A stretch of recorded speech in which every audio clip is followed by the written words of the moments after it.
বিশ্বনবী বললেন, আবু বকর, ডাক দিলাম, ব্যাগ নিয়ে রেডি হইলা, কখন ঘুমিয়েছো, কখন ঘুম থেকে উঠেছো, কখন হাত মুখ ধইলা, কখন ফ্রেশ হইলা, কখন কাপড় গুছাইলা?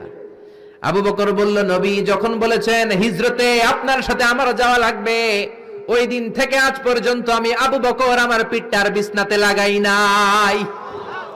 ওই রাতে সাইয়েদনা আবু বকর যেই সওয়াব কামিয়েছেন, ওই সওয়াবটাকে যদি একটা পাল্লায় রাখা হয়, পৃথিবীর আমাদের সব সওয়াবগুলো যদি আরেক পাল্লায় রাখা হয়, ওই হিজরতের রাতের সওয়াবটা আবু বকরের যে সওয়াবটা, ওই আবু বকরের সওয়াবের পাল্লাটা মুহূর্তের মধ্যে ভারী হয়ে যাবে। সুবহানাল্লাহ, আসতে বলেন। এত নরম হৃদয়ের সাহাবী ছিলেন আবু বকর, নামাজে দাঁড়ালে শুধু কাঁদতেন। এজন্য অনেক সাহাবী ওনারে পছন্দ করতো না। বিশ্বনবীর ইন্তেকালের পরে বছর খানিক মসজিদে নববীতে যতদিন বেঁচে ছিলেন ইমামতি করেছেন। আল্লাহু আকবার বলে যখন আলহামদুলিল্লাহ